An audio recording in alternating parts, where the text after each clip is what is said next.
You know the moment your inbox dings and there it is. We've decided to move in a different direction. Or maybe it's the unexpected calendar invite that turns into a layoff. Perhaps it's not sudden at all, just the slow sinking realization that the job you once loved now leaves you drained and uninspired. Sound familiar? Whether you're just starting your career or have years under your belt, we all experience setbacks. They're frustrating, they sting, they can even make you question your entire path. But here's the twist. They're not the end. They're often the beginning of something much better. Let's discuss how setbacks, those career detours and disappointments, can become setups for your greatest success story. Setbacks are the rule, not the exception. It might feel like you're the only one going through it, but you're not. A study by researchers from Northwestern University tracked early career scientists who narrowly missed out on federal research funding. The near misses were compared to those who made the cut. Surprisingly, those who failed early often outperformed the winners over the next decade. They published more, secured more impactful grants, and showed more long-term success. What does this tell us? Failing, even publicly and painfully, doesn't mean you're off track. Sometimes it means you're being rerouted toward the path that's actually meant for you. Common career setbacks and the thoughts that come with them, you're not alone in your struggle. If you ask a room full of professionals to raise their hands if they've ever experienced one of these, nearly every single hand would go up. Being laid off. The budget shifts, the organization restructures, and suddenly you're without a paycheck. It's not personal, but it feels real personal. Missing the promotion, you worked weekends, you exceeded every metric, but they gave it to someone else. And you're left questioning your own worth. Toxic work environments, office politics, micromanagement, favoritism, it all adds up to stress, self-doubt, and sometimes even health problems. Career burnout, according to OSHA, chronic stress is a leading workplace hazard. Whether you're the yes person at work, burnout can sneak in and quietly steal your joy and motivation. Feeling stuck?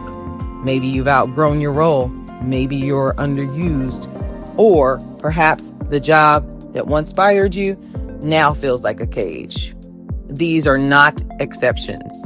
They are part of the career journey, and each one, while difficult, is survivable. More importantly, each one is actionable. So what do you do with a setback? Try this 4-step plan. The Young African Leaders Initiative offers a framework for bouncing back from setbacks that works well across careers and life stages. Here's how to make it your own. First, acknowledge the pain, then pull out the lessons. It's okay to admit it hurts. Process the disappointment. Journal if you need to, or talk through it with someone you trust. But don't stop there. Ask yourself, what does this situation teach me? What is within my control? And what wasn't? This isn't about blame, it's about insight. Number 2, find your people. Setbacks feel heavier when you carry them alone. Now's the time to tap into your support network.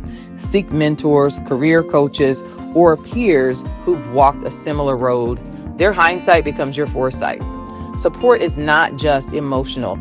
Research shows it's strategic.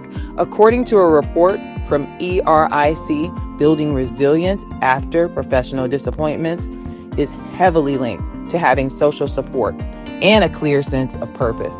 Number 3, rebuild your strategy. Think of the setback as your reset button. Map new goals. They don't have to be massive. Start with what you can control today. Can you take a professional development course? Refresh your resume? Schedule informational interviews? Reconnect with an old mentor? Sometimes just one small action can generate considerable momentum. Number 4, act, adjust, repeat. Don't overthink this. Get moving. You'll learn as you go. You'll course correct as needed. Clarity often comes after action, not before. And resilience, your most underrated superpower. So how do you keep going when every door seems closed? You build resilience. And yeah, you can build it. According to educational research, resilience isn't a trait, it's a skill set. It includes self-efficacy, believing in your ability to handle what's ahead, problem solving, seeing challenges not as dead ends, but as detours, support systems, leaning on others when your energy runs low, and purpose, knowing why you're showing up even when it's hard. One of the most powerful things you can do when hitting a wall is remind yourself what you're working toward. This isn't just a job, it's your impact, it's your legacy, it's your voice in the world. Reframing. What if this is happening for you? What if the job that let you go freed you up for something better? What if the promotion you didn't get kept you from climbing a ladder leaning against the wrong wall? What if this is just the beginning of your success story? I once worked with a mid-career professional, Nina. She got passed over for a director role she'd been gunning for, and she was crushed. But instead of staying stuck, she stepped back, she reassessed. She realized she didn't want to be in that department long term. 6 months later, she pivoted, got a new role at a different firm. Her skills and core values aligned perfectly. And yes, she got the title and the team she was dreaming. Setbacks aren't always stop signs. Sometimes they're a detour and they point you in a better direction. Your comeback, it starts now. Setbacks are not career enders. They're powerful invitations to pause, reflect, and reroute. They're not signals that you failed. They're proof that you're giving it your all in the arena. So the next time your plan falls apart, the opportunity goes to somebody else, or you find yourself back at square one, remember, this isn't where your story ends. It's where the plot thickens. And you're just getting started.